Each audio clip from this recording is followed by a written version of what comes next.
Alright guys, I want to welcome you all back to another Warframe video.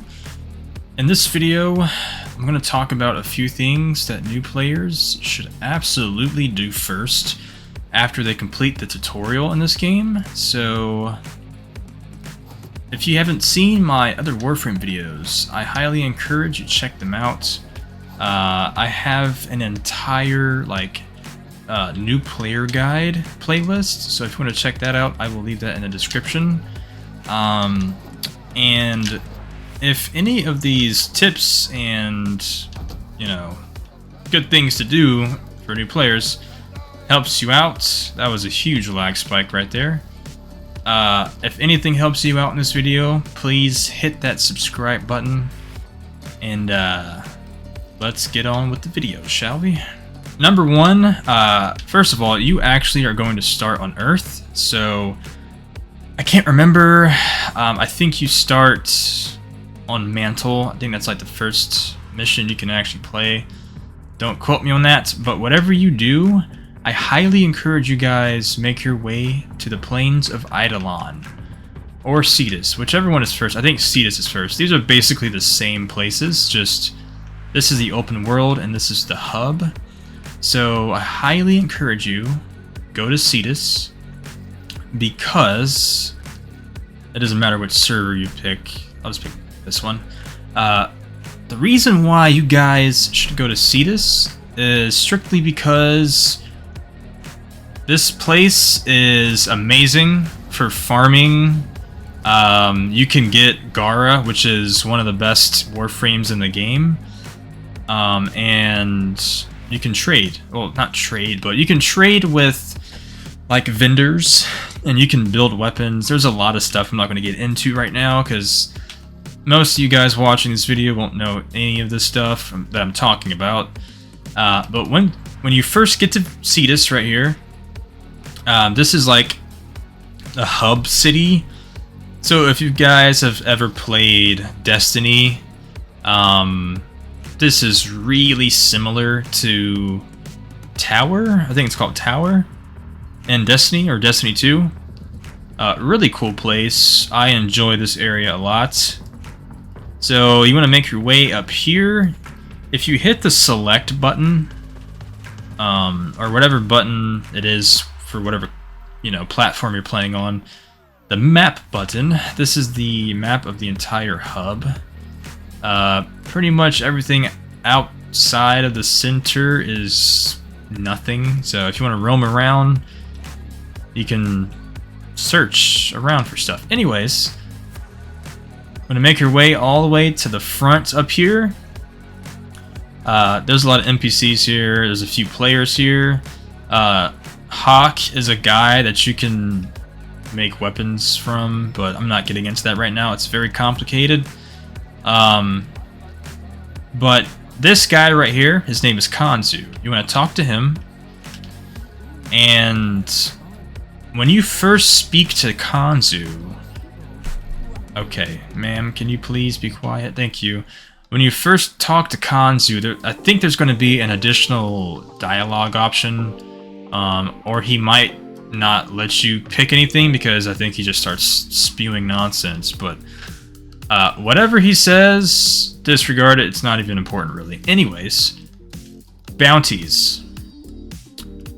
This is absolutely amazing. I think the Plains of Eidolon has some of the best mods that you can get in the game.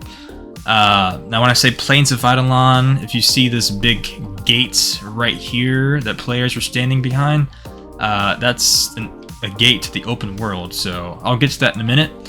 But what you want to do, hover over all of these blocks here. You can click, mine's is RS, you can see the rewards. There's a timer up here, and when that timer reaches 0, all of these items refresh, and basically after the timer refreshes, different items appear, so they won't be the same thing. So if you want to get Intensify, for example, you would have to hurry up before this reaches 0, right? So basically, how does this work? So what you do is, if you are hovering over one of these missions and let's say you see this one and you want this 100 endo, right? You see this and you want it. You can't just click it. That's not how this works. Basically what happens if you start this mission, when you complete all the objectives in the mission, you will be rewarded with one of these items. So basically all you do is you see how there are like a star on the bottom. Here's 1 star, here's 2 stars, here's 3 stars right here, 4 and then 5. This is the hardest one. The higher up in the missions you go, the more rewards you get. So whatever mods or items you see that you want, play the mission back to back until you get it. That's how it works. Intensify is a staple mod that you will use throughout the entirety of this game. This mod will literally go on every single Warframe, so I highly encourage you farm for this ASAP. Vitality, you get that playing any mission in the game, really. A lot of these mods and items you really get in any mission. The second mission you can get Point Strike, it's a pretty good mod. Organ cells are very, very important to have. As you can see, it says rare reward. You really want to farm these. The third mission, Gladiator Vice, is really nice to have. If you can farm this mod, you can make a lot of platinum by selling it to different players. It's a very sought after mod. Augur Pact is pretty good. You look at the fourth mission, Augur Message is also a staple mod that pretty much goes on all of your Warframes.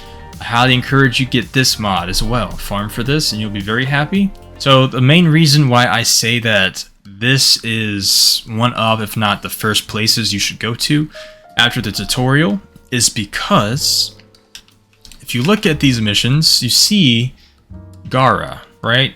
This is her chassis blueprint. You want to get all of her blueprints. First mission is her chassis blueprint. The second mission is her systems blueprint. The third is her neuroptics. And the fourth is her... oh, I forgot. That's it. There's also a Revenant, which is also a fantastic frame, but I think he's a little more difficult to get, so I don't really recommend him right now. But Gara is fantastic. So do the mission to get Gara's actual blueprint, her like the Gara blueprint itself, and then you get these extra blueprints so you can craft her, because I recommend her. So basically, this is Cetus, which is the hub town. If you go all the way in the front where this door is, this will take you outside into the open world, which is absolutely amazing. Depending on if you're playing on public or solo, people will join you, as you can see. And when you get out here, it will either be daytime or nighttime like it is now. If you come out here during the night, you will hear a weird noise, as you can hear right now. What that is something you do not want to mess with, right now at least. Because, as you can see over there, it says Eidolon Terrorless, which is like a mini-boss in this game. You can farm him later game, and you can get some pretty good stuff.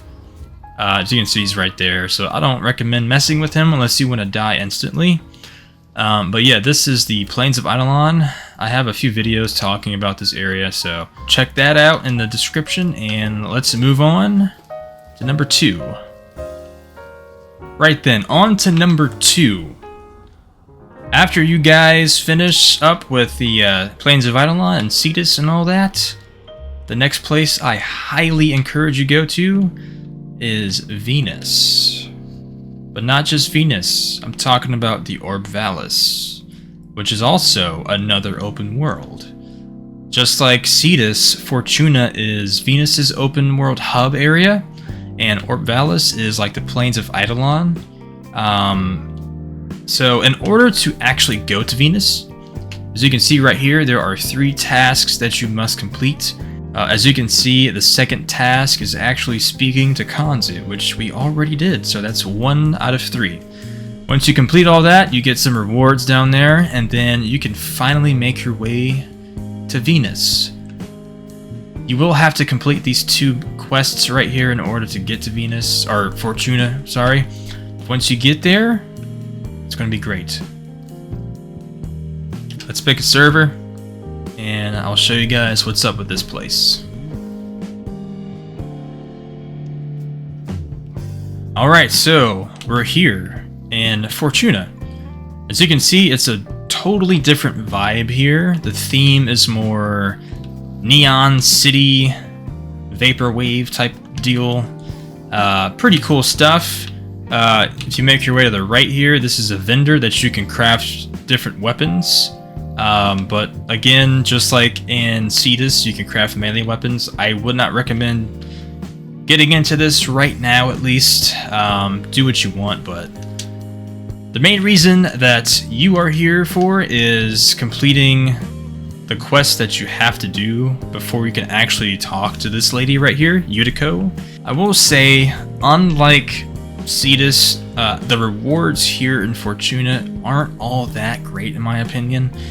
There are some good resources that you can get, but all in all, I highly recommend you just farm the mods and items in Plains of Eidolon / Cetus. We got some Kavat mods, which are like little companions that you can have. There's another frame blueprint in here. We have some Endo, we got some different materials. The main reason is actually because of the first quest that you have to do when you first get here. You go through this door. You'll basically follow every objective that they give you. And then, once you actually complete that quest, you will be rewarded with a very, very awesome transportation ability, which is the K-Drive. That's not the right button. There it is. The K-Drive. This thing is very nice to have. I highly recommend you guys come here, because when you do come here, you can get the K-Drive, and then after that, you can do whatever the heck you want in or Vallis, because it's another great place to farm things.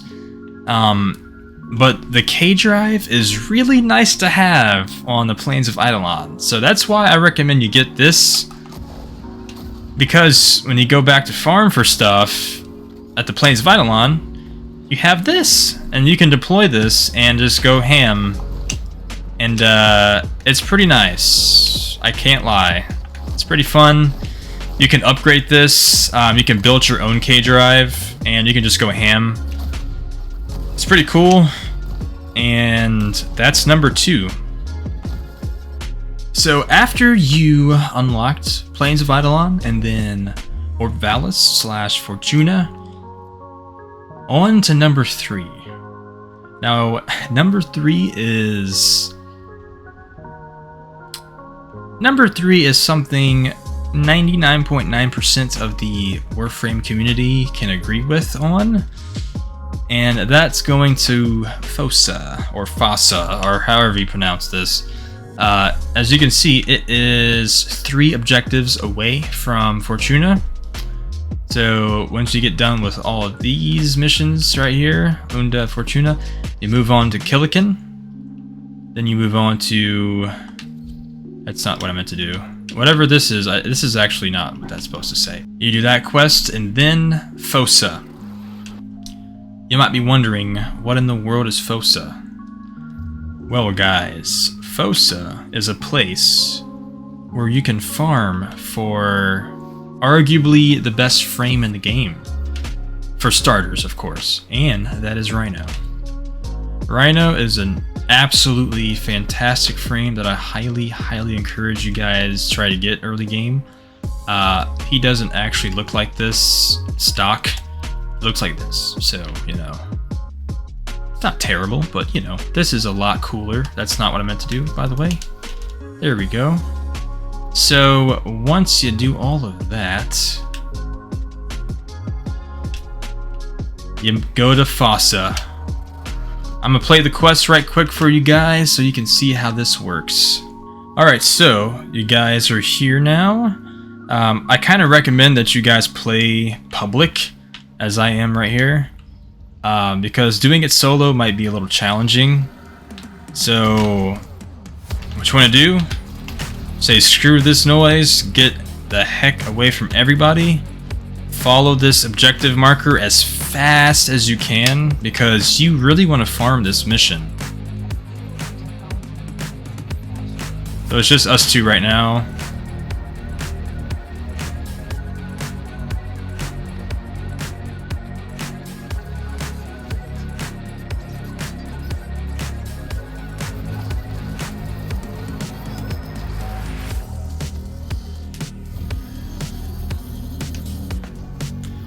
Alright, so this is the Jackal, which is... I think this might be your second boss technically in the game. It's going by so fast. Okay, so basically what you want to do is you want to avoid his lasers. You want to shoot his legs. Whenever you damage him, he is going to do that little thing. You want to just avoid these lasers right here. You can try to stay on top of this column right here.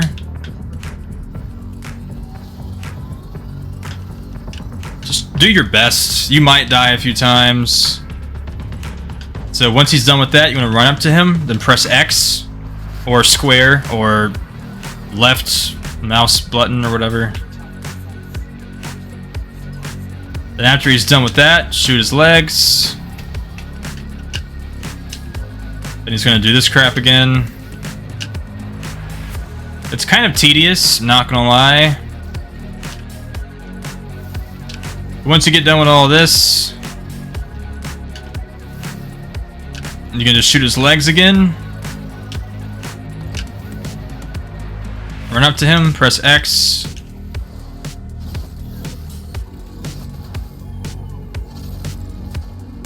Shoot his legs.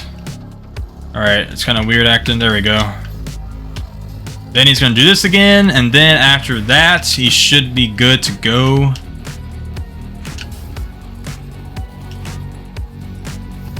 Just follow what I'm doing, so just hop up like this. Try not to get hit, of course. Hit X on him. Or square. And then he's dead. Pretty simple. I don't believe it shows you the part that you get. But once you're finished dealing with him, run as fast as you possibly can. And I got locked out. The key to doing this is basically you just want to go as fast as you can. So you can rinse and repeat. So right now we got the Rhino neuroptics. So to every Warframe there are 3 parts, not including the actual blueprint itself. So basically the key to this is going as fast as you can. You really want to farm constantly so you can get all the parts that you need. So you will need his neuroptics, which we just got. You will need his chassis, and then you'll need his systems. That's all you need. You have to have all those 3 to build Rhino, but before you can actually build him, you got to go to the market right here. You type in Rhino. That's not Rhino. So Rhino will be right here. You have to actually purchase his blueprint. And as you can see right here, you need his neuroptics, chassis, and systems. Once you got all of those 3 things built, you will need 25,000 credits and 1 gallium on top of the 3 parts in order to build Rhino. And that's pretty much it. So those are like the top 3 places that I'd recommend you guys go to after the tutorial.